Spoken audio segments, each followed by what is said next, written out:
tratamento renal, né? A gente fazendo sempre essas sessões aqui de educação continuada. E lembrando que a Davita Tratamento Renal é uma rede líder em serviços nefrológicos no Brasil e a gente tem, né, estabelece padrões internacionais de cuidados para mais de 20 mil pacientes. Essas sessões educacionais, né, faz parte da nossa abordagem, que é centrada no paciente e sempre um foco de melhoria de resultado, né, resultados clínicos e qualidade de vida dos pacientes. Por isso que a gente gera também importantes protocolos e padrões, né, do cuidado. E hoje, né, a gente vai discutir inovações e avanços, né, que a gente pretende implementar, né, como comunidade na nefrologia, trazendo aqui os highlights do Congresso Mundial de Nefrologia. É um encontro anual, científico, educacional e também de networking, né? Por que não? Da Sociedade Internacional de Nefrologia. Lembrando a todos aqui, primeiro que a Seção Nacional da Vita não é só da Davita, é de toda a comunidade da nefrologia brasileira, é uma sessão aberta a toda a comunidade, né? Então aqui faz parte aqui desse grupo, né, nefrologistas, mas também toda a equipe multi, então enfermeiros, nutricionistas, psicólogos, técnicos também, todos são bem-vindos. E lembrando que essa sessão será gravada, a gente deixa disponível alguns dias, né, após a sessão lá na nossa página do YouTube, né, da Vita Tratamento Renal, nosso canal do YouTube. Eu vou pedir para vocês deixarem o microfone sempre mudo, né, durante as apresentações. A gente deixa um tempo para perguntas. Então, quando chegar esse horário, levanta a mão, que a gente localiza vocês e se reserve a fazer perguntas, tá joia? Se tiver algum comentário, alguma opinião a respeito assim, do que os colegas estão apresentando, eu recomendo que vocês deixem uma mensagem no chat que a gente, de repente, faz uma discussão ali no chat, tá joia? Então, queria aqui fazer uma breve apresentação dos nossos convidados. A doutora Fernanda Oliveira Coelho, nefrologista, diretora médica regional da Davita para o Nordeste. Ela vai apresentar primeiro, né, falando sobre... Todos vão falar aqui sobre os highlights, né? Então, ela selecionou alguns temas que vai apresentar para a gente. Doutor Bruno Vieira, conhecido mais como Bruno Graça Plena, né, para os íntimos. Ele é diretor médico regional da Vita São Paulo Interior, ABC e Baixada Santista. E Elicivaldo Juvencio, que é coordenador médico da Vita do Serviço Hospitalar do Rio de Janeiro, né, sub-região da Tijuca. Então, esses três brilhantes nefrologistas vão comentar, que vão abrilhantar aqui a nossa aula, na nossa sessão nacional da Vita. Então, queria agradecer a todos por fazerem parte dessa jornada conosco aqui nessa sessão e também por contribuírem para o futuro da saúde renal no Brasil. Muito obrigado e uma excelente sessão. Joia? Fernanda, por favor. Boa noite a todos. Vou compartilhar aqui a tela. Só um minuto. Pronto. Tá ok para vocês? Tá ok. Pronto. Eu queria agradecer o convite para a participação, a ideia de fazer, né, essa reunião sobre os highlights do Congresso Mundial. Então, como o Marcelo já me apresentou, eu sou diretora médica regional da Davita aqui no Nordeste, e junto com o Bruno e com o Eli aqui devidamente representados em loco, a gente vai trazer um pouquinho do que a gente destacou, né, do Congresso Mundial, que aconteceu agora em abril, de 13 a 16, em Buenos Aires, na Argentina.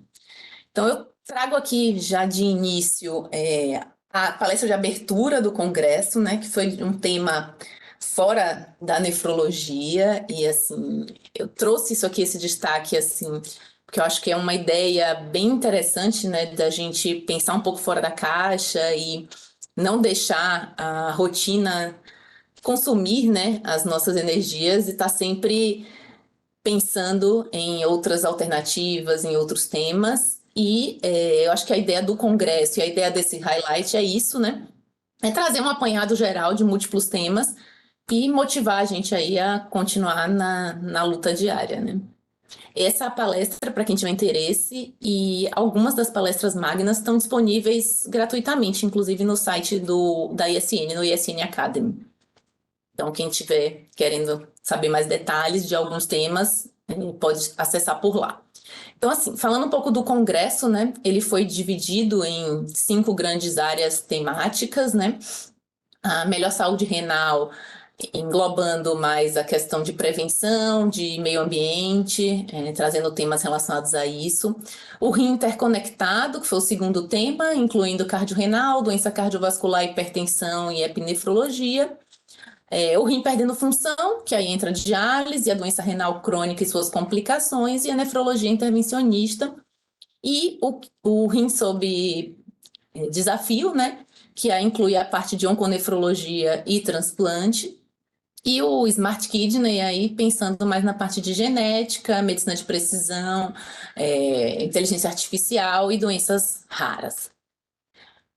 A gente vai tentar trazer um pouco aí do que a gente destacou, né? Fazer uma visão geral. Obviamente a gente não vai ter como se aprofundar em todos os temas que a gente trouxe aqui, mas como eu falei, acho que a grande motivação talvez seja inspirar e trazer o que foi visto no Congresso. Eu vou começar falando um pouquinho dessa área aí mais relacionada à doença renal crônica, né, que é o rim perdendo função. Acho que não dá para a gente falar nesse tema sem lembrar da questão das novidades terapêuticas que a gente teve nos últimos anos, e isso foi tema de diversas palestras no Congresso. Eu trouxe aqui mais uma ilustração deles, né? E até os sugeridos por alguns 4 pilares aí do tratamento da nefropatia diabética, da doença renal crônica diabética, e que em alguns desses pilares também está a doença renal crônica em geral, né? Alguns dos estudos mais recentes surgiram do diabetes aí, e em algumas áreas já estão se aprofundando para outros pilares. Então, falando inicialmente aí desse primeiro pilar, que a gente já conhece há bastante tempo, né? Os inibidores do sistema renina-angiotensina-aldosterona. E o que se está discutindo basicamente, ultimamente, sobre isso, e que foi trazido em algumas aulas do Congresso, é a questão da descontinuação dessa terapia e do acesso dos pacientes a essa terapia, né? Trabalhos mostrando que a descontinuação, aqui eu trouxe só um exemplo, aqui uma descontinuação por hipercalemia pode aumentar o risco de hospitalização, piorar desfechos dos pacientes, né? E a hipercalemia, né, como um ponto, um dos principais motivos de descontinuação dessa terapia, além de algumas questões de talvez inércia terapêutica. Dentro da hipercalemia, a grande discussão atual são as resinas novas que surgiram e que têm um perfil de tolerabilidade melhor e talvez possam ajudar a gente aí, à medida que vão se tornando acessíveis, a evitar justamente essa descontinuação. Então, nos guidelines já surgindo a possibilidade da resina e um enfoque grande em tentar evitar essa suspensão por hipercalemia, avaliando outras causas e outras possibilidades. Falando um pouquinho aqui do segundo pilar aí, que são os inibidores de SGLT2, né, as bifosinas. Essa aqui foi uma das aulas também que está disponível gratuito online, que é um pouco da história, né, da descoberta dos inibidores de SGLT2, que é uma história relativamente recente, né, de uns 10 anos para cá, bem interessante aqui, uma visão geral. E lembrando, né, que os SGLT2 no Cadigo novo, que saiu esse ano, já em 2024, né, recebe indicação 1A em 2 situações, né, em pacientes com diabetes tipo 2, independente de albuminúria, né, desde que ainda tenham um clearance acima de 20, e nos outros pacientes com doença renal crônica, com clearance acima de 20, albuminúricos, né, acima de 200, especialmente, e se tiverem doença cardíaca junto, e como 2B para outros casos, né, doença renal crônica com clearance de 20 a 45, e inibidor independente da proteinúria. Então, lembrar, né, dessa classe de drogas, que hoje em dia já está um pouco mais acessível aí, que a gente já não privar o nosso paciente disso aí por inércia terapêutica. Aqui uma outra questão discutida também, uma possível auxílio dessas drogas na associação com o inibidor de sistema renina-angiotensina-aldosterona, minimizando o risco de hipercalemia e também ajudando no manejo do edema. Falando um pouquinho do terceiro pilar, né, os antagonistas de mineralocorticoide, né, do receptor mineralocorticoide, e aí vem o finerenone, né, e depois do Fidelio e do Fígaro, né, que já tem um tempinho de publicação aí, eles têm concentrado esforços aí em avaliar uso para outras causas, né? Aqui, nos 2 trabalhos, a gente teve melhora dos desfechos renais e cardiovasculares, mas em pacientes ainda com diabetes tipo 2, né? Então, e com inibidor de sistema renina-angiotensina-aldosterona associado. E um proposto quarto pilar, né, que tem surgido agora, que aí entra os agonistas de receptores de LP1, a semaglutida aí no jogo. Isso aqui foi uma coisa que se anunciou até na época do congresso, e o estudo FLOW, né, que vinha sendo feito com desfechos renais e cardiovasculares, o desfecho primário deles era esse desfecho composto, foi parado, né, precocemente por uma eficácia positiva clara, com um hazard ratio de 0,76. Esse estudo não está publicado ainda, está para sair. Provavelmente essa semana vai ser apresentado no europeu, como late breaking. Então, a gente deve estar tendo mais detalhes disso aí. Trazendo aqui uma avaliação, né, uma discussão pré-clínica, né, de plausibilidade biológica disso, que às vezes não seja muito clara quando a gente vê. A gente tem relato de receptores GLP-1 no rim, né, tanto em células intrínsecas, como principalmente a célula endotelial, como as células que infiltram o rim no processo inflamatório de progressão, né, como macrófago, linfócito T. Um outro tema dessa área de doença renal crônica que a gente viu que foi bem debatido e que vem sendo debatido, eu acho, recentemente, né? É a restrição proteica dietética. Foi uma palestra de prós e contras. O pró foi pela doutora Ri, que publicou recentemente no New England um pró e contra sobre isso também, fazendo a parte do pró. E aí trazendo, né, a informação do guideline novo do CADIGO, com uma restrição recomendada de 0,8, né, com evidência 2C, e evitar, pelo menos passar de 1,3 gramas por quilo de peso. Um destaque sobre possibilidades de restrições ainda maiores, mas de uma maneira mais restrita e de maneira nenhuma em pacientes instáveis metabolicamente, né? Ela trouxe alguns pontos de pró aí, como redução de progressão de doença renal, diminuição de mortalidade, aumento de bicarbonato, redução de fósforo e diminuição de azotemia. E a importância dos cetonálogos aí no jogo, né, para fazer essas restrições um pouco maiores, para manter o suporte nutricional adequado e diminuir o aporte nitrogenado, né, e possivelmente um efeito alcalinizante.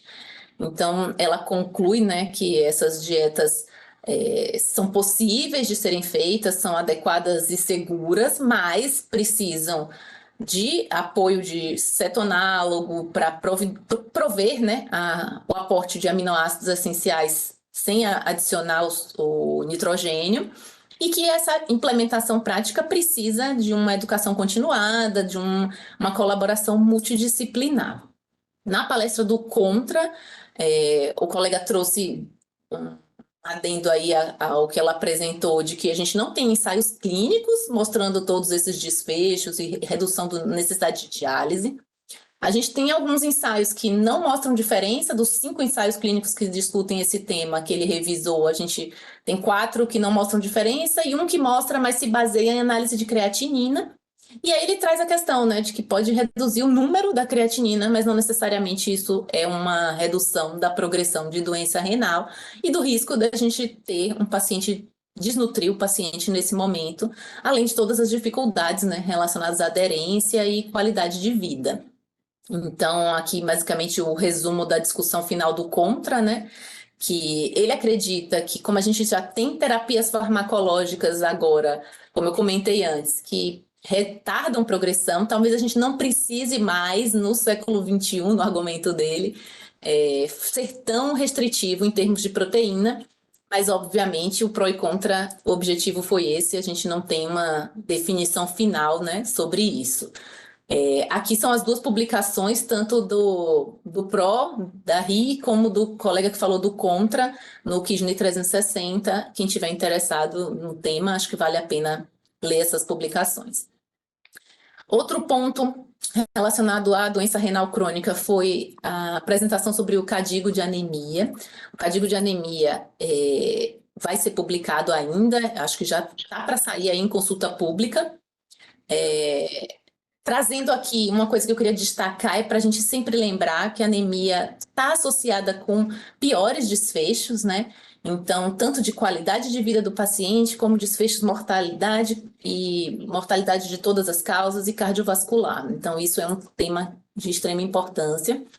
E aí, o que eles trouxeram do que veio de novo depois do CADIGO, de 2012, né? E aqui o trial publicado em 2019, né? Uma estratégia mais proativa no uso de reposição de ferro, né?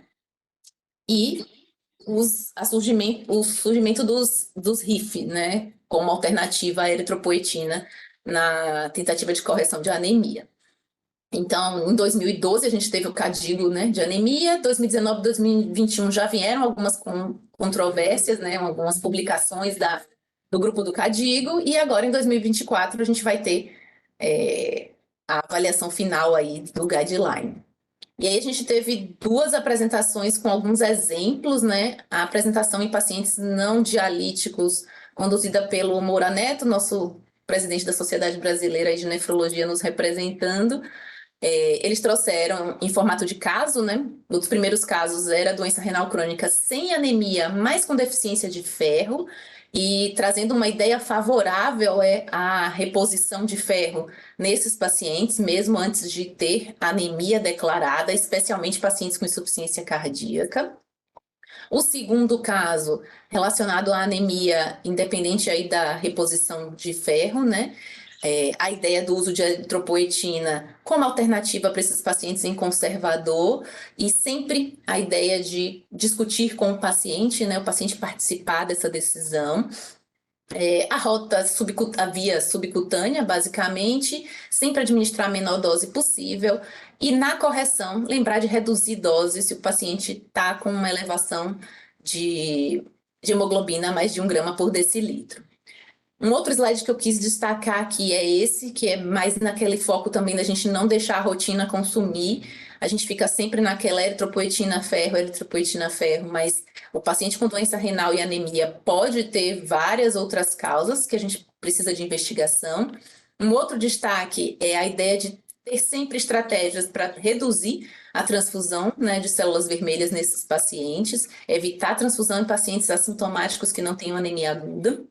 A segunda parte do Marcelo Tonelli sobre pacientes em diálise, mas também um pouco daquela questão do ferro. Eu acho que o que vem aí é mais liberal em relação à reposição de ferro, né? Então, a ideia de tratar a anemia e pensar em manter estoques de ferro mais alto, né? Ferritina acima de 500, saturação de transferrina acima de 30, e nos pacientes em uso de EPO, um alvo até maior, né? Ferritina a partir de 700 e saturação a partir de 40, que seria um ponto de corte para interromper o uso de ferro. E aqui duas estratégias, né, que eles sugerem de reposição de ferro depois do bolus inicial, ou checagem mensal ou checagem trimestral, tendo como alvo isso, 740% de saturação de transferrina. Aqui foi um caso de criança, né? A ideia de também individualizar a terapia, né? Dependendo da situação clínica do paciente. E um outro tema que eu queria trazer bem rapidamente aqui é a parte do rim sob desafio, um tema que foi bem presente no congresso, que foi a onconefrologia.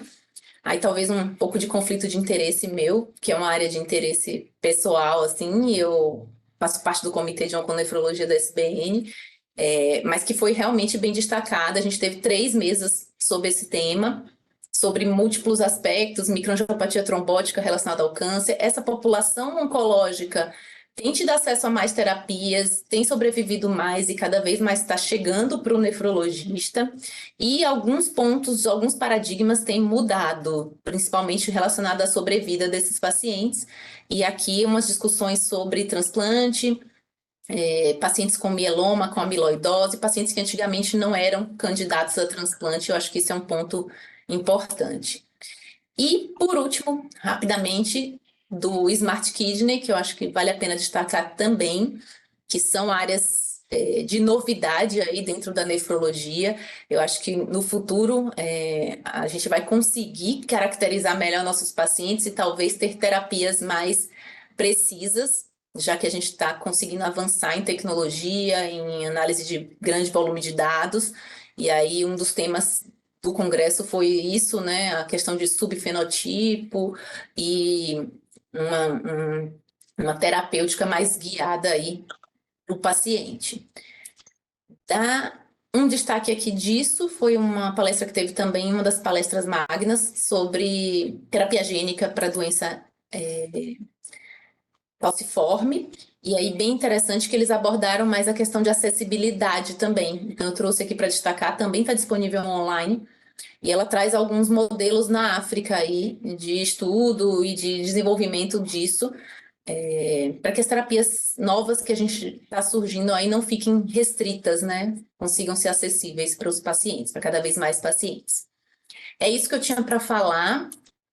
O Bruno vai dar continuidade aí aos nossos destaques e o Eli vai finalizar com um slide de agradecimento aí também. É isso. Então, Fernanda, muito boa sua aula. Gostei dos temas que você escolheu. Principalmente essa parte aí final da ferropenia. Eu sou realmente, gosto muito dessa área, né? E você destacou bem, né, a importância que a gente, como comunidade, está dando, assim, para suplementação de ferro, independente até de hemoglobina aí, né? Então, bons temas. Com nefrologia, eu acho que você podia falar mais a respeito em uma outra sessão nacional, né? Falaremos em breve. Ótimo, ótimo. Então, obrigado, Fernando, mais uma vez, né? Convido o Bruno Vieira, para dar continuidade aqui na nossa sessão. Fique à vontade, Bruno.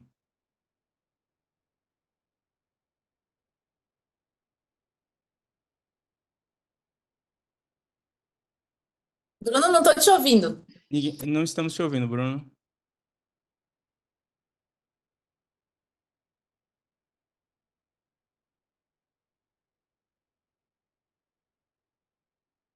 Pronto, agora estão me ouvindo? Sim. Boa noite a todos. Parabéns, Fernanda, pela aula. Sensacional. Sempre muito difícil falar depois de você, né? Já que tudo interessante do Congresso, você já deu. Só para dar uma complementada, o que a Fernanda falou nessa aula de anemia falciforme foi bem interessante, porque a paciente que recebeu o transplante e a cura da anemia falciforme, ela falou diretamente com a gente, né? No vídeo que ela enviou. Então, esse foi um momento bem delicado do Congresso. Eu escolhi alguns outros temas para falar. A gente vai seguir mais ou menos a linha que a Fernanda passou. Tá? E vamos lá. Bom, não tenho nenhum conflito de interesse. Tá? E a primeira palestra que eu vou falar é uma palestra bem provocativa que fala sobre o cuidado do rim, né? De melhorar o cuidado do rim. Tá? E o tema da palestra foi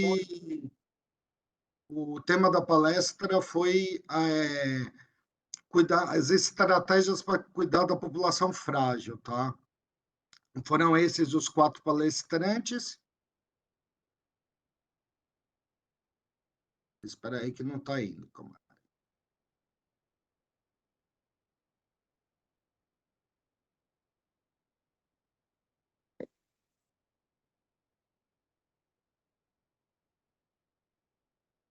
Desculpa, pessoal. Foram esses 4 palestrantes. A primeira palestra foi do Daniele Trevisanuto, tá? Que é lá da Itália. E ele foi falar sobre o que o nefrologista precisa saber no suporte e prevenção da doença renal crônica para as futuras gerações. Eu achei essa uma das palestras mais interessantes do Congresso, tá? E tem muito a ver com os objetivos do desenvolvimento sustentável, que é a Agenda de 2030 da Organização Mundial de Saúde.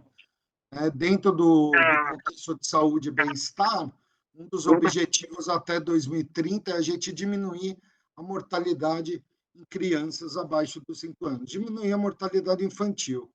Como a gente pode ver ainda hoje em dia, a mortalidade infantil dos abaixo de 5 anos representa quase 70% da mortalidade infantil, sendo que 33% ocorrem no período neonatal. Lembrando para vocês a classificação, né? O que é um prematuro extremo, abaixo de 28 semanas, neonato muito prematuro, 29 a 31, prematuro moderado, 32 a 34, e o tardio, 35 a 36. O normal é o parto entre 37 e 40 semanas. Tá? Por que isso é importante para nós, nefrologistas? Porque quando a gente tem uma prematuridade, a gente tem uma alteração da massa total de néfrons, né? O bebê não se desenvolve por completo, como mostra esse gráfico à esquerda, né, no dispositivo, mostrando para vocês que a gente tem uma redução da massa de néfrons dos neonatos que nascem em pré-termo, tá? E isso acaba reduzindo também o clearance de creatinina desse paciente. Vocês podem perceber no gráfico à direita, né, no gráfico de dispersão, como que o clearance é reduzido quanto mais pré-termo o bebê for. Tá? O que acontece? Né? Quando você tem uma redução do crescimento intrauterino ou a prematuridade extrema do paciente, o paciente tem um baixo peso ao nascer e tem alteração na nefrogênese. Né? Os rins se tornam com uma morfologia cística, os espaços de Bowman são ampliados e tem uma escassez de capilares. Isso leva a uma diminuição do número de néfrons. Com a diminuição do número de néfrons, você tem uma hipertrofia glomerular, uma hiperfiltração, que vai culminar com uma esclerose glomerular ao longo dos anos. Tá?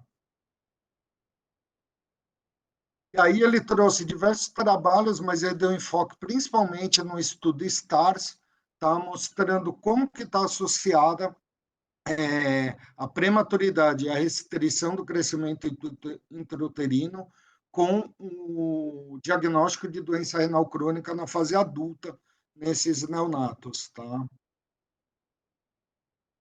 Então, o que se concluiu dessa área, né, dessa aula? Né? Que 2,4 milhões de neonatos morrem todo ano, 99% está em países de baixo recurso, e isso inclui Brasil. 75% dessas mortes poderiam ser prevenidas. As principais causas são prematuridade, asexia e sepsis ou infecção neonatal. Prematuridade altera o desenvolvimento de vários órgãos, como pulmão, cérebro, e para a gente o interessante é a alteração que causa no rim. Né? A restrição de crescimento uterino e o baixo peso ao nascer estão implicadas, estão associadas, conforme os artigos mostraram, com aumento do risco de lesão renal aguda, doença renal crônica, síndrome metabólica e hipertensão na fase adulta. Tá? E a intervenção preventiva nos fetos e neonatos, crianças e adultos com risco de doença renal, são bem estabelecidas e a gente tem que sair da inércia e começar a implantar isso daí. Como principalmente com a colaboração entre obstetras, pediatras, médicos da família e o nefrologista, tá? Que acaba muitas vezes ficando fora dessas circunstâncias. A segunda palestra, ainda sobre o mesmo tema, foi a da doutora Georgina, e, na minha opinião, foi a palestra mais provocativa do congresso. Por que isso? A doutora Georgina deu uma palestra falando sobre as desordens hipertensivas à gravidez e associadas à descoberta de doença renal crônica. Tá?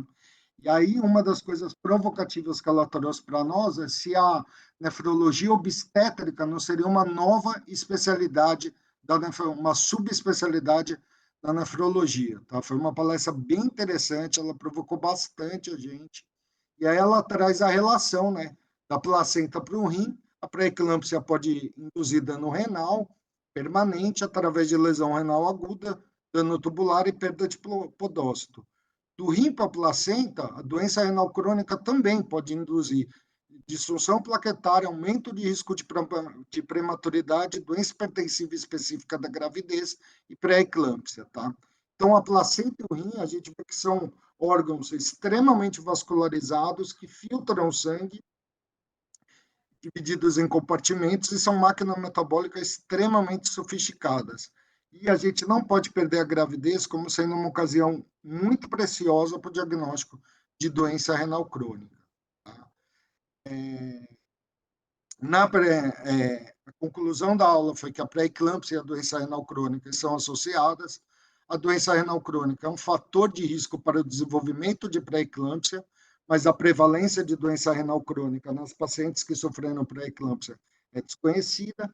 A prevalência de doença renal crônica em pacientes que não sabiam que tinham doença renal crônica, experimentaram um episódio de pré-eclâmpsia, chega a aproximadamente 20% quando a função renal é testada, aproximadamente 1 ano depois do evento da pré-eclâmpsia, tá? E há necessidade de uma força-tarefa sistemática entre nefrologistas para acompanharem os pacientes que tiveram pré-eclâmpsia, pois isso permite o acompanhamento de doença renal crônica não diagnosticada e o diagnóstico precoce de doença renal crônica, podendo ocorrer um incremento na saúde da mulher. Tá? Então, a maior provocação dela foi essa, na minha opinião, foi de trazer que a pré-eclâmpsia é uma doença que o nefrologista deve acompanhar, junto com o obstetra, mas ele tem que estar lá, junto, o tempo todo, até o desfecho dessa paciente, e não simplesmente depois que tem a entrega do bebê, a gente abandonar o caso, né? O nefrologista tem que acompanhar essa paciente ainda em consultório por um longo período para realmente ver que não há o aparecimento da doença renal crônica. A outra aula quem deu foi a doutora Alejandra, tá? Ela é uma médica, uma nefrologista do México, tá? E ela trouxe como manusear a gravidez em países de baixa renda, né? De baixa e média renda, tá? Ficar grávida nesse país, ficar grávida, né? Traz um sentimento de bem-estar para a mulher.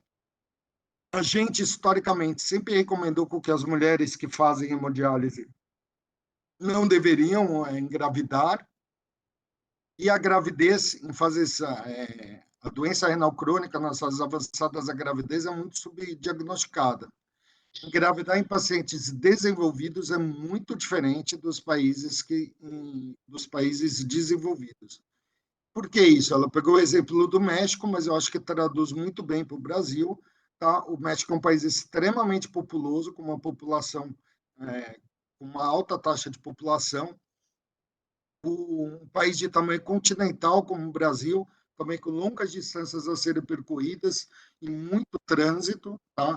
Com um salário mínimo muito abaixo do esperado e que, em média, cada família tem de 2 a 3 filhos. Isso traz impactos para as pacientes conseguirem chegar ao local da diálise, para o paciente ter acesso ao sistema de saúde que forneça a diálise. Tá? E como que a gente faz isso num país de baixa renda, sabendo que os níveis baixos de ureia levam a um melhor desfecho na gestação, né? E que a gente sabe que nos países mais desenvolvidos, quando você dá uma dose intensiva de hemodiálise para esses pacientes, os desfechos da gestação são melhores. Então, o que ela mostrou? Ela mostrou um planejamento onde alguns centros de hemodiálise do México servem como referência para a gestação. Todas as mulheres gestantes dessas cidades acabam indo para esses centros de referência, e organizações não governamentais e empresas parceiras acabam subsidiando o programa para levar as mulheres a realizar a terapia que elas necessitam. Tá? Ela deu a ideia de como que eles dialisam lá, então a ultrafiltração tem que ser avaliada caso a caso, e a gente tem que evitar a instabilidade hemodinâmica. Não podemos esquecer de aumentar o peso seco, né, em 300 a 500 miligramas por semana depois do segundo trimestre de gestação. Tá? A pressão alvo da paciente é de 12/7, sendo seu limítrofe 14/9. Tá? Os inibidores os IECAs devem ser retirados, né? Os IECAs e os BRA devem ser retirados, e os diuréticos só devem ser usados com muita atenção, porque podem causar hipoperfusão placentária. Tá? A gente sempre tem que ficar atento numa hipertensão de difícil controle nessas pacientes que dialisam, porque isso pode significar um evento de pré-eclâmpsia, se a gente tinha uma pressão controlada e começa a ter um descontrole pressórico da paciente em diálise, isso pode indicar o aparecimento da pré-eclâmpsia, tá? Elas prescrevem também dose de aspirina, principalmente a partir da 10ª e 12ª semana de gestação. Magnésio só nos casos de detectada pré-eclâmpsia, né? Eles incentivam uma dieta mais rica em fosfato, tá? E isso pode ser incentivado porque as pacientes fazem diálise mais frequente, tá? E o uso do calcitriol em pacientes que têm hiperparatiroidismo primário, tá? Quando presente. Tá? E aí é importante lembrar que ela mostrou diversos artigos mostrando, né, que o tempo mínimo exigido para as mulheres gestantes é aproximadamente 33 horas de diálise semanal. Tá? Isso realmente, num país de baixa renda, é muito difícil você conseguir fazer essa entrega. Tá? A conclusão da aula foi que as mulheres que engravidam em estágio avançado da doença renal crônica devem ser tratadas por médicos experientes e sensíveis. Dieta e medicamento, principalmente nos países, principalmente não, né? Enfaticamente nos países de baixa receita, né? Como para os países em desenvolvimento, nos estágios avançados da doença renal crônica, se não for uma urgência dialítica, a gente deve estar a dieta e medicamento primeiramente, ajustar as horas de diálise para cada caso, mas não lembrar que dose intensiva de diálise traz melhores desfechos, tá? Mais horas de diálise melhoram o peso ao nascer e a idade gestacional, como eu falei. E, por último, ela concluiu dizendo que engravidar é um direito humano e a gente não deve proibir, e sim aconselhar essas pacientes. Tá? Por último, foi a aula da doutora Racha, tá? que é uma nefrologista egípcia, e ela veio conversar sobre como fazer os diagnósticos diferenciais de pré-eclâmpsia nos países em desenvolvimento, né? Nos países de baixa renda ou média renda. Né?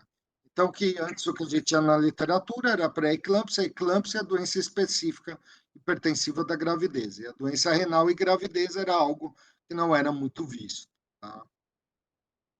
E aí, sobre a pré-eclâmpsia, né, sobre o que ocorre na pré-eclâmpsia, a gente tem um desequilíbrio angiogênico, tá, com aumento do estresse oxidativo e da endotelina, uma disfunção endotelial, diminuição do óxido nítrico, do VEG, com injúria de podócito. Então, na verdade, histologicamente falando da pré-eclâmpsia, a lesão que ela causa no rim é uma podocitopatia e uma glomerulosclerose segmentar e focal. Tá? E a gente tem como prever a pré-eclâmpsia, tá? Através de marcadores angiogênicos, que podem ser usados a partir da 20ª semana, sendo esse primeiro, né, usado isoladamente, pode ser usado da 20ª até a 36ª semana de gestação, e quanto maior o número dele, menos risco de pré-eclâmpsia a paciente tem, tá?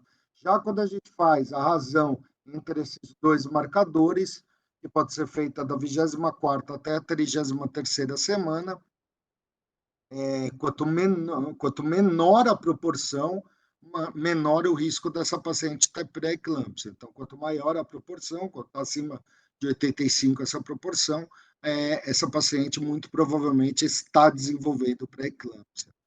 Então, o que a gente conta hoje, né, de forma prática, né, para a gente poder guiar, né, nesse tipo de caso? O exame de proteína, creatinina, biomarcadores angiogênicos e a biópsia renal, que deve ser feita precocemente se a gente tiver uma forte suspeita da pré-eclâmpsia.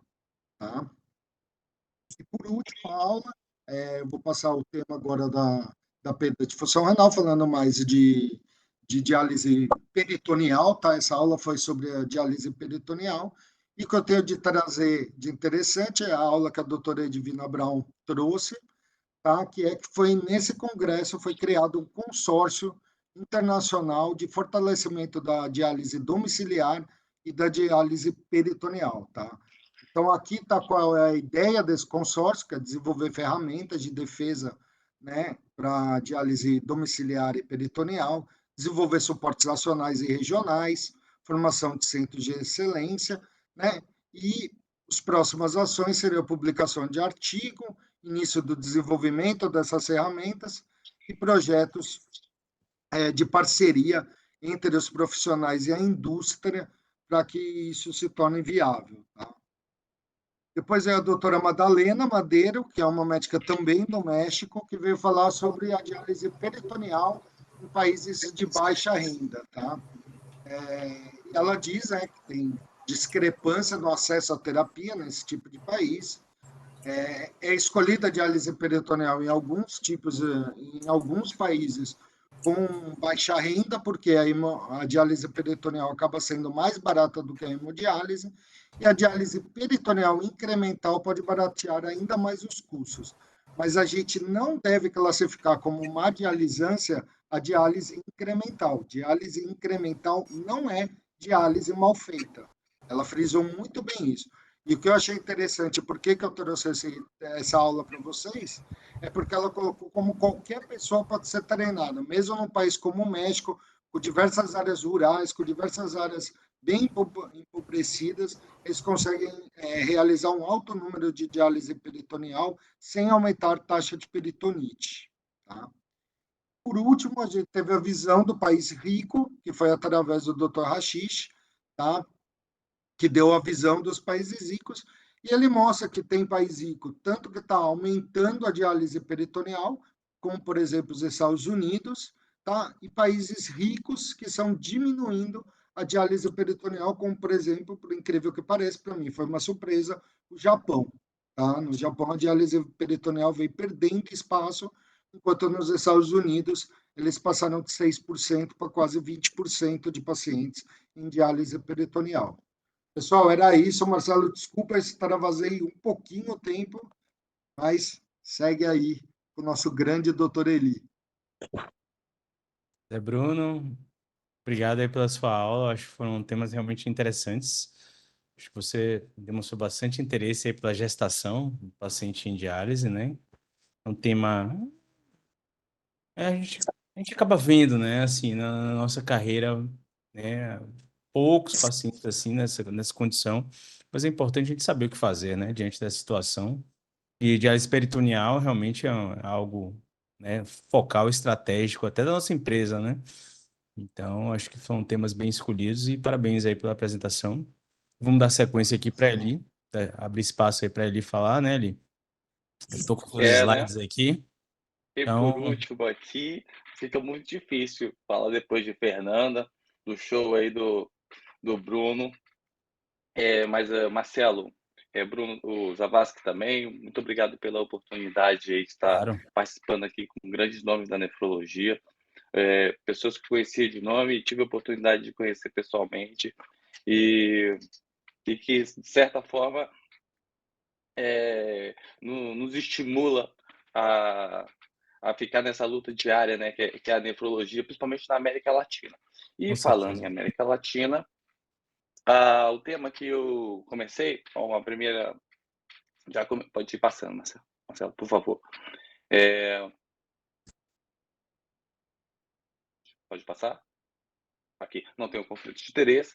E aí eu escolhi logo na minha primeira aula, no primeiro dia, e entrei no salão que estava discutindo a IRA e a nefrologia nos cuidados de intensivo, na terapia intensiva. Tinha alguns aspectos ali de purificação, outro mais que me chamou a atenção, separei 2 tópicos aqui. Um, que é um estudo de um jovem chinês, que é o Wang Zheng, lá é de Xangai, se eu não me engano, e ele trouxe um estudo de ciência básica, que voltado para a análise da proteína priônica. Isso nos assusta quando a gente ouve falar de prio, mas a perspectiva aqui, a ideia aqui era atenuar a fibrose renal por meio de uma interação. com uma molécula, a TSPAN7, e com isso acabar induzindo um migrosoma. O que é o migrosoma? Pode apertar. O migrosoma foi descoberto em 2002. É uma estrutura que eles achavam que era um resto celular e que, na verdade, eles foram acompanhar, mas isso foi um achado esporádico. E o que eles perceberam? Que se tratava de uma, mais parecia uma organela. Isso depois ela recebeu o nome. Que tinha como função ali, a princípio, uma comunicação célula a célula. E ela era enriquecida desse TSPAN, dessa tetraspaginina 7, que ficava enriquecendo no migrosoma. O que eles perceberam? Pode passar, tocando. Que não só tinha funções do migrosoma, célula a célula, mas também talvez por ele estar relacionado ali com as células migratórias, que ele poderia desenvolver trabalhos na... Só acompanhar com o meu também. Perdão. Aqui. Trabalhos com resposta autoimune, angiogênese, regeneração tecidual e talvez condições patológicas, inclusive. Por que não? Se a gente está pensando em metástase, por exemplo. E o futuro? Os estudos são de bancada ainda, são bem básicos. Aqui dá o exemplo do migrosoma, que é essa organela que parece que tem inúmeros tentáculos, e o que está mais enegrecido são esses depósitos de tetraspanina. Pode passar? Pois bem, e aí quando a gente está falando de prion, a gente o prion sempre volta para aquela entidade que a gente pensa nas doenças neurodegenerativas, aquela encefalopatia de Creutzfeldt-Jakob, entre outros. Mas já foram visto que o prion já tem funções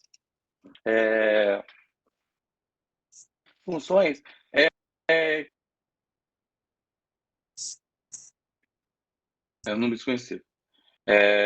Funções relacionadas à neuroproteção, à otimização do ciclo circadiano, entendeu? E também na homeostase da proteína. Então, assim, a gente percebe assim, que ao longo dos anos 80, 90, início dos anos 2000, sempre tem estudos com prion. E aí, o que a gente fala de prion? A gente tem que pensar que basicamente, são duas moléculas. É o PRPC, que é o normal celular, e aquela que é tóxica, que é o PRPSC, que geralmente é o que está associado a essas doenças neurodegenerativas. E no rim, como é que isso funciona? Eles fizeram um estudo de bancada, entendeu? No qual eles induziam ali insulto. Eles clampeavam por cerca de 35 minutos, induzindo uma isquemia, e depois eles reperfundiam o pedículo renal. E eles viram que aumentou, quando eles fizeram isso, aumentou a expressão desse PRPC no rim, entendeu? E principalmente em fibroblastos que foram ativadas. Durante a fase de reperfusão também, teve uma eliminação durante a fase de isquemia, existe uma eliminação do PRNP. O que era? Que era o gene codificador do PRPC, que exacerbou o dano renal em vivo. Só que quando, na fase de reperfusão, o PRPC ele acaba interagindo com essa tetraspanina e promover a formação do migrosoma. E isso acabava de melhorar ali, talvez, componentes que poderiam estar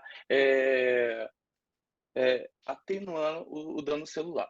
E a supressão dessa proteína, que é a principal componente do migrosoma, ela acabou que inibindo o migrosoma, e com isso não tinha resposta reparadora. E as conclusões foram que os fibroblastos, eles são a principal fonte de PRP endógeno no rim, e que pode passar para e que após a lesão, os fibroblastos ativados, eles secretavam maior quantidade de PRPC quando o rim sofreu um insulto, que atuava nessa proteína, e lá nas células tubulares renais, e acabava que que estimulando ali a formação de migração. E com isso eu teria uma reparação dessas células epiteliais renais. E assim reduziu a injúria renal aguda. É claro que é um trabalho que eles vêm acompanhando desde 2018, 2019, ainda está em estudos básicos.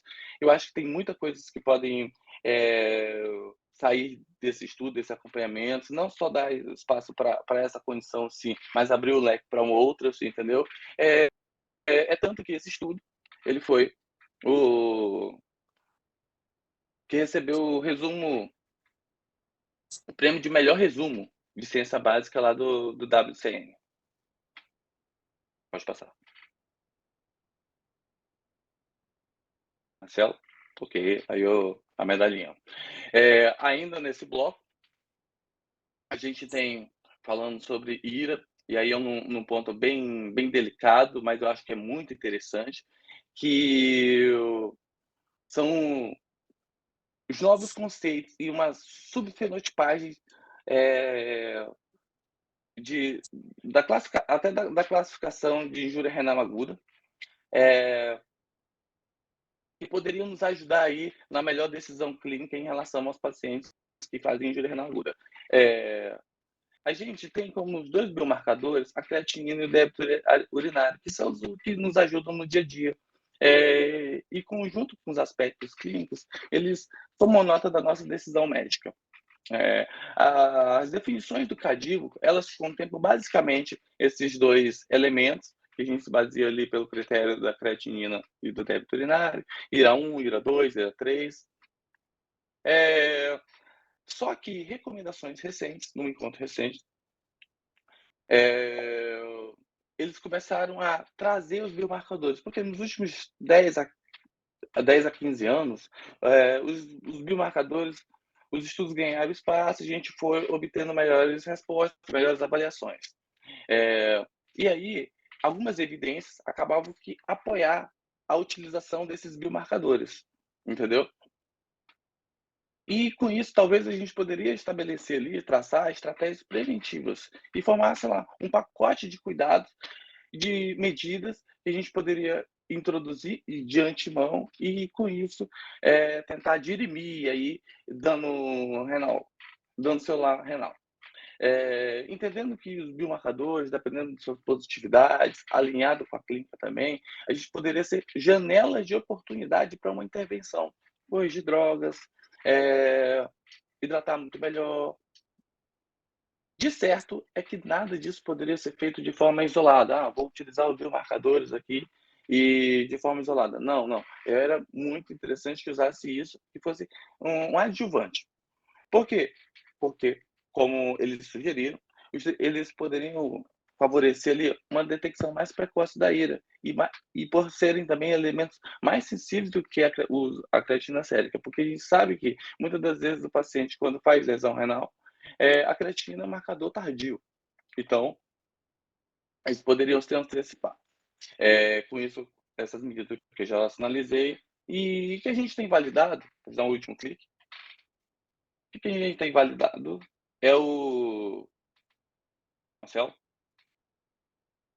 É o TIMP2 IGFB7, inibidor tecidual da metaloproteinase 2 e proteinura ligadora do fator de crescimento semelhante à insulina, que é o famoso NephroCheck, entendeu?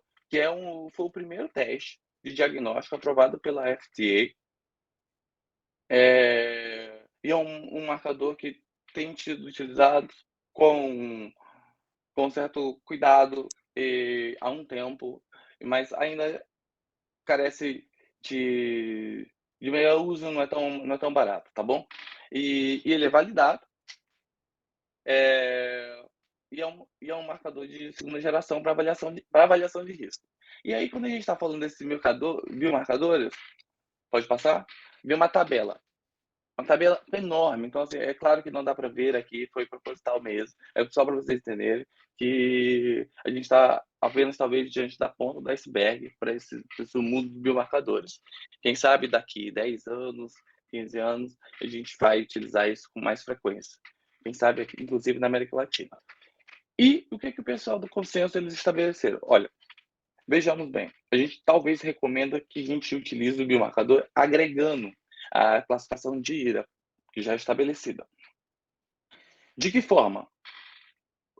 Mudando a categorização. Por exemplo, a gente tem o IRA 1, 2 e 3. Então, a gente pode categorizar conforme a positividade ou não do biomarcador. E aí ele coloca, por exemplo, no estágio 1S, que ele estabelece, ainda não houve alteração do débito urinário, ainda não houve alteração dos níveis de creatina, mas o biomarcador deu positivo. Então, você já abre os olhos para aquele cenário e já classifica o paciente com 1S. E aí, vai trabalhando passo a passo até agregar, até chegar em estágios maiores. Pode passar? E entendendo que são situações dinâmicas, tanto para, uma vez que instituídas medidas, eles podem tanto voltar para o cenário anterior, para o estágio anterior, como eles podem progredir, se você perder aquela janela de oportunidade. Pode passar? Tá bom. E aí, muitos estudos, aí tem N estudos com biomarcadores, inclusive para indicar a terapia renal substitutiva. E o que é que eles viram? Essa meta-análise é uma meta-análise que é para predizer ali o início da terapia renal substitutiva ou suporte renal artificial, para quem gosta de ficar mudando de sigla o tempo todo, avaliou uma população de mais de 15 mil pacientes e observou como os biomarcadores poderiam nos ajudar a predizer ao colocar o paciente em diálise, indicar o mais ou menos. E aí fizeram uma avaliação agrupada, tanto do NGAL sérico quanto o urinário, e viram que ele tinha uma curva ROC, uma área sobre a curva ali, menor de 72. Já a da creatina sérica e da cistatina C, uma área sobre a curva de 0,76 e a outra 0,77, com leve ganho da cistatina. Quando avaliaram apenas biomarcadores urinários, como a interleucina 8, cepatina, o NephroCheck, viram que a área sobre a curva foi progressivamente maior, respectivamente, nesses biomarcadores. Mas calma aí. Os cutoffs, eles foram variáveis. Então, isso poderia gerar um viés de interesse, talvez. Muitas das vezes, e por disponibilidade, preço e tudo mais, só fizeram medidas únicas, o que fragiliza também essa observação. E também tinha a heterogeneidade dos pacientes, fatores de confusão e tudo mais, que poderiam também atrapalhar isso. Comorbidades, condições clínicas em geral. Pois bem. E a furosemida stress test? Como é que ficou entre os biomarcadores? Outro estudo, porque a gente sabe que muitas das vezes, quando a gente está avaliando uma predileção do paciente evoluir para diálise, muitas vezes a gente lança a mão da furosemida stress test, e aí foram comparar esse estudo, que é o primeiro estudo de comparação entre a furosemida stress test e os biomarcadores, que utilizou uma amostra até razoável ou pequena de pacientes com IRA precoce.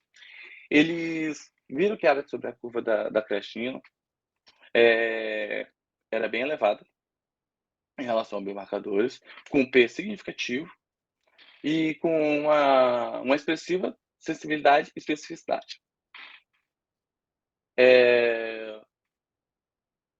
E também estabelecendo dessa forma que o débito urinário acaba que sendo melhor para predizer uma progressão para uma IRA estágio 3, entendeu? Do que cada biomarcador urinário testado nesse estudo. Sem além da necessidade para colocar o paciente em terapia renal substitutiva e também da mortalidade hospitalar associada. Os marcadores utilizados foram esses: o FENA, o NGAL urinário sérico, o RAC, interleucina 8, KIM1, o TIMP, que é o NephroCheck, e a uromodulina. Pois bem. E aí, uma série de coisas, a gente vão fazendo biomarcadores de tudo que é tipo, e para condições clínicas diferentes, entendeu? Para ANIA, para síndrome hepatorenal. Então, tem que haver um direcionamento maior em relação a isso. Mas isso está para o futuro. E aí, próximo é que esse estudo traz um painel enorme de biomarcadores que ainda estão avançando dia a dia e que precisam de melhores estudos mais amplos para serem mais bem validados. Agora, próximo passo, eu vou mudar a ficha. Sai da ira e vamos falar de coisas. Foi uma coincidência ou não, o que está acontecendo no Brasil ultimamente, mas me chamou a atenção lá no dia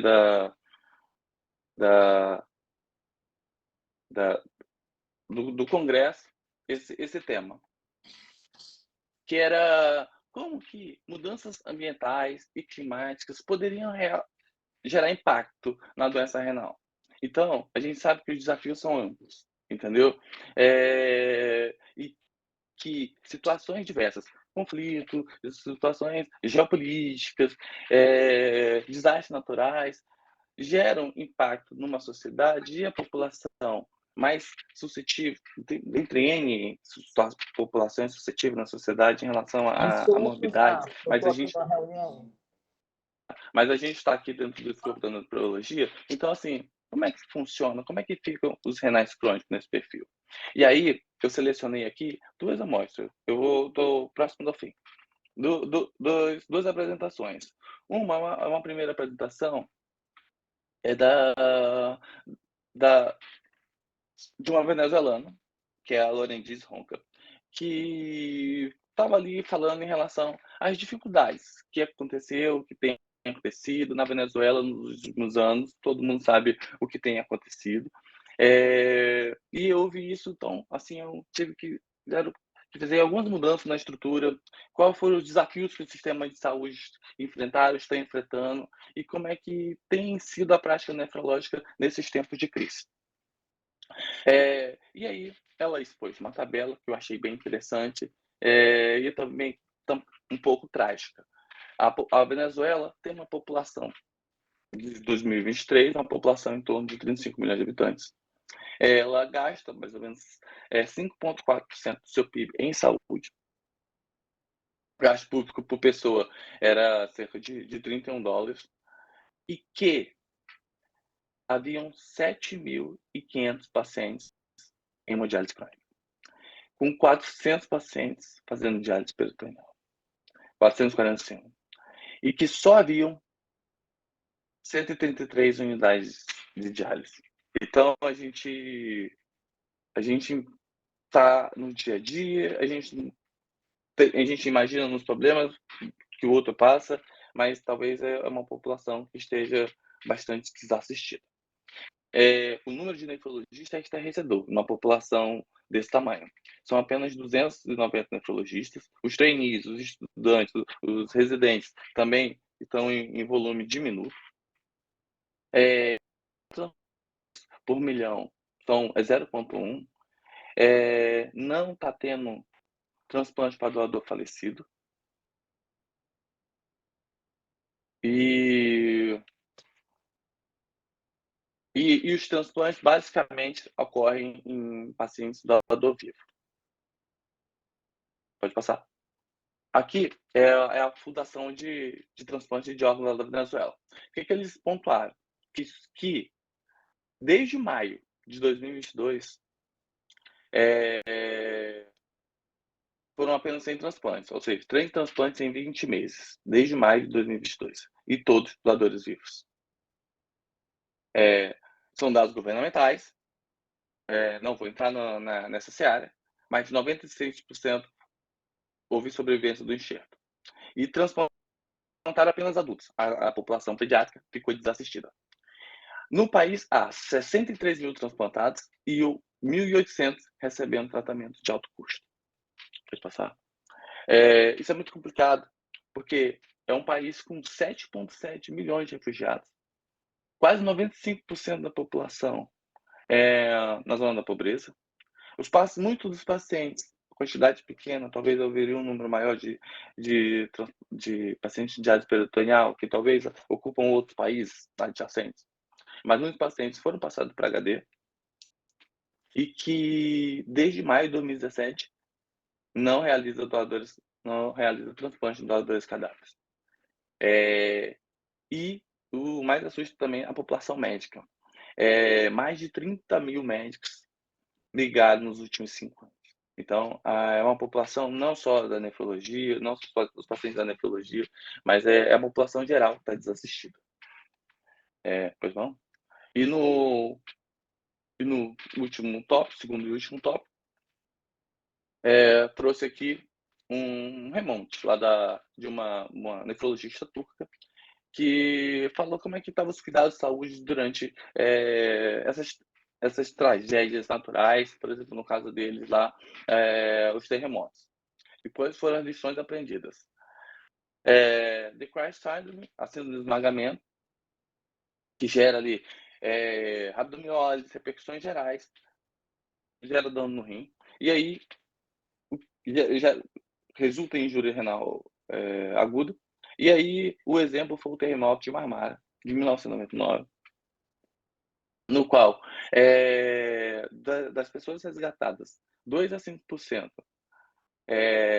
estavam em escombros.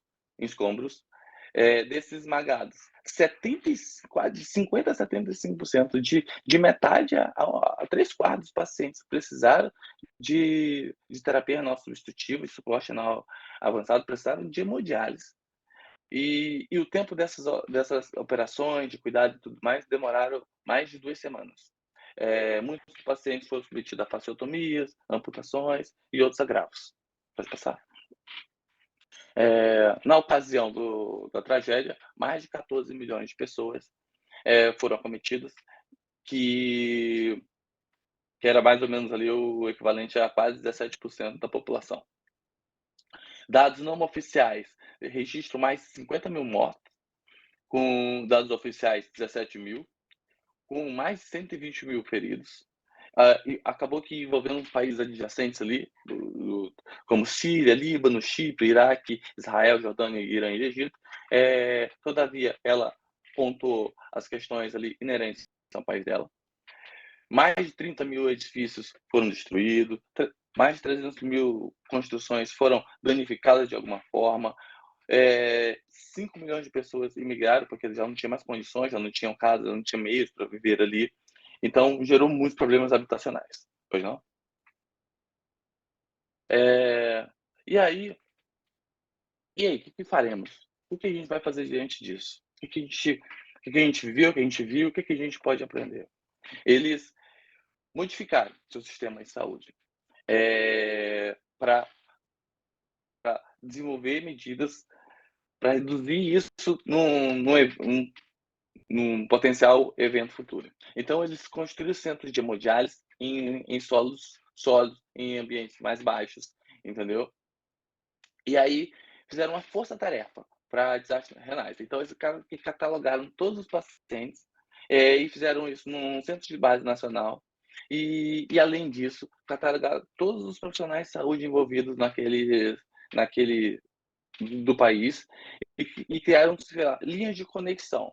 Por exemplo, se houver dano aqui na região sul, como é que a gente vai escoar? Aí tem as linhas de escoamento em todo o país para direcionar os pacientes renais crônicos de forma a não sobrecarregar uma área sobre a outra. Então, eles fizeram um mapa de unidade de diálise. Tiveram rigor nacional sobre os registros de saúde nesse perfil populacional.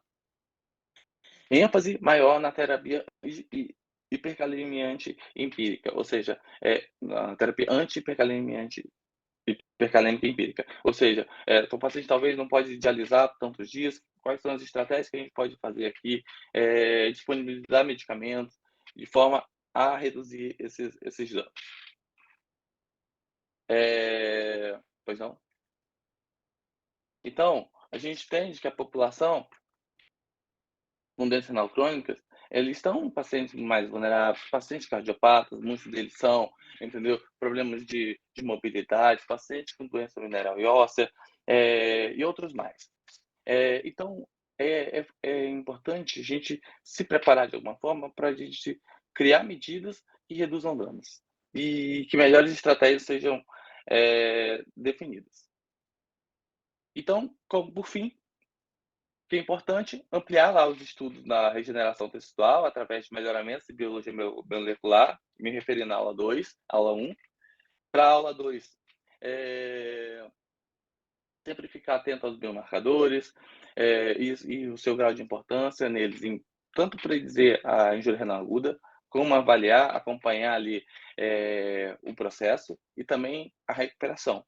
Porque, só um adendo em relação à recuperação renal, basicamente, às vezes a gente se baseia em débito urinário, em clearance da ureia, eu sei que alguns usam, que é a depuração da ureia, e valores de creatinina e quando a gente começa a se passar a essas terapias. E também desenvolver estratégias para minimizar o dano na população renal como um todo, seja para essas questões diversas, como crises políticas ou ambientais.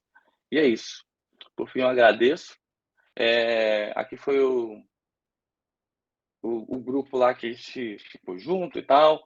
Eu queria pontuar cada um, o doutor Gustavo, lá da USP de Ribeirão Preto,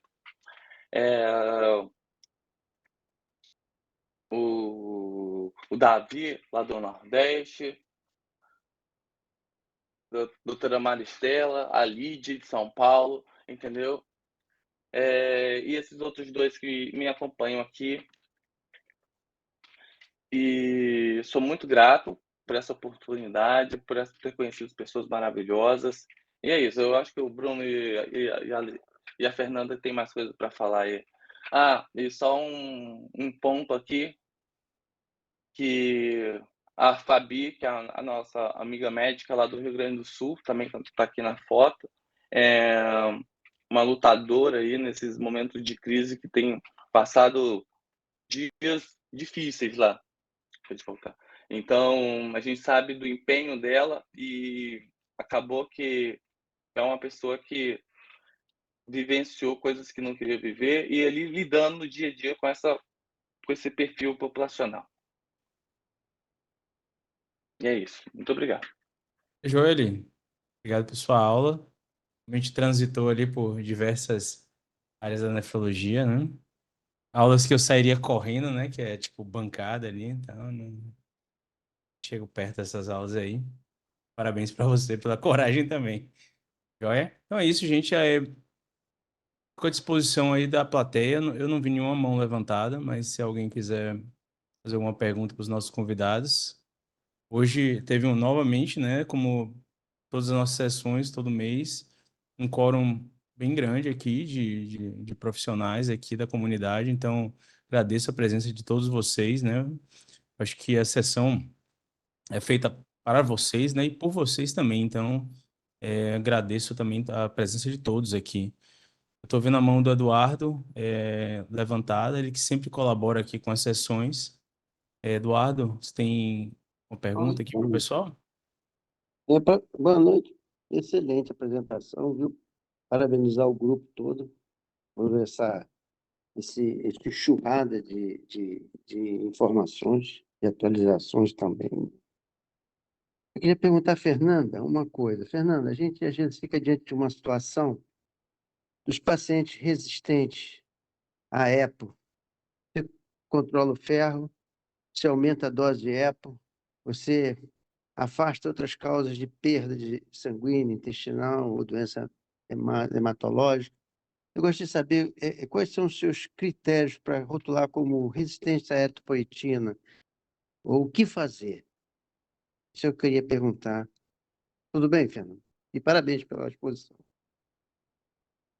Eduardo, realmente a gente tem esse desafio, né, nos pacientes resistentes à EPO. Eu acho que aquele slide que eu trouxe é uma coisa importante, né? A gente ter visão de outras causas aí contribuindo para a doença renal, né? Resistência à EPO mesmo, por anticorpo, etc., é um evento raro. Então, eu acho que a gente tem que sempre esgotar outras possibilidades. A gente sabe que tem a questão da inflamação aí no jogo, né? No paciente renal, mas realmente, eu acho que assim, a gente tem que realmente procurar outras causas de anemia e não ficar somente na questão da eritropoetina e do ferro nos nossos pacientes, que às vezes a gente foca muito nisso e perde um pouco esse critério. Não sei se os meninos querem complementar alguma coisa aí. Bruno? Não? Sei que tem uma pessoa que pode complementar aqui, que eu vi que levantou a mão e depois baixou, que é a doutora Patrícia Abreu. Ah, levantou de novo. Ótimo. Não, Tudo bem, eu tô, Patrícia? tudo bem, eu tô sem câmera porque eu tô aqui no celular. Eu levantei a mão antes da pergunta, mas eu entro na pergunta também. Só antes dessa pergunta, primeiro eu queria parabenizar esse tipo de iniciativa. Highlights, eu acho que é uma forma de inserir todo mundo e alinhar todo mundo no conhecimento. Então, eu tinha falado com o Marcelo, eu até sugiro que a enfermagem, com a liderança da Evelyn, poderia também trazer os highlights do Mundial. Eu não pude participar. E dos 3 participantes, eu queria só agradecer pelo conhecimento de 1h30, o privilégio de ficar aqui sentada só ouvindo o conhecimento. Então, muito obrigada. Em relação à anemia, eu acho que tem um item que talvez seja muito importante, a gente saber a dose máxima de eritropoetina, porque a gente, nefrologista, nem tanto, mas lembrar que continua valendo a diretriz 2014 do Brasil, que a gente dá no máximo 150 unidades por quilo por semana de eritropoetina. Em raríssimos casos, a gente deve ultrapassar 200 unidades quilo dose. Então, é só um alerta, até ver se é falta de eritropoetina mesmo. Muito cuidado se o indivíduo não estiver respondendo, para que a gente também não aumente a dose de eritropoetina, porque a dose máxima é 200 unidades quilo dose semana. Então, acho que isso é um dado importante. E o CADIGO, a gente está esperando com bastante ansiedade o CADIGO, porque tem drogas novas, especialmente drogas que repõem ferro, que dão menos hipersensibilidade, são mais toleráveis, inclusive ferro via oral, que você consegue absorver melhor e dá menos dispepsia, porque provavelmente vai tirar o pé do freio do ferro, então a gente vai jogar um pouquinho mais lá para cima para quem pode, né? E lembrar que o pessoal mais novo, né, dos mais velhos vão saber o que eu estou dizendo. A gente realmente não tem mais intoxicação por alumínio, aqueles hiperparas terríveis. Então, sobra algumas coisas, especialmente em idosos, que a gente vai ter que ir atrás. Mas a mensagem para quem está ouvindo é cuidado com a dose de eritropoetina, que dose em excesso não aumenta a hemoglobina, mas continua sendo um vasoconstrictor e levando a tromboses e acidente vascular cerebral. E, mais uma vez, obrigada aí pelos meninos, pelo conhecimento. Doutora Patrícia, a gente agradece também, né, pela colaboração também aqui na nossa sessão. Eduardo, eu vi aqui alguns comentários e perguntas no chat, a gente está tentando responder também aqui. Mas, Eduardo, eu vi que você novamente levantou a mão. Estou só aplaudindo aí. Ah, você está aplaudindo. Ah, tá joia, tá joia. Ô, Marcelo, deixa eu só introduzir uma coisa que eu acho que, através da prática da Venezuela, da Turquia, e é interessante porque eles estão dando assistência para nós aqui no escritório de crise em relação a ajudas mesmo de tragédias. E, infelizmente, a gente provavelmente vai ter também uma dissertação sobre enchentes, né? E só para registrar que, nesse momento, os nossos colegas do Sul, que a gente está esperando para enfrentar, além de água contaminada, vai ser a leptospirose. E ontem já teve o primeiro óbito por leptospirose grave. Então, a gente, infelizmente, vai ficar reunindo desastres, e aqui do Brasil vai ser esse desastre das enchentes, né? Infelizmente.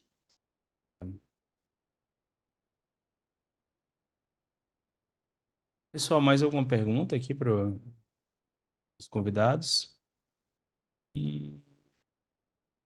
Patrício perguntou aqui sobre oxigênio suplementar, né, Bruno,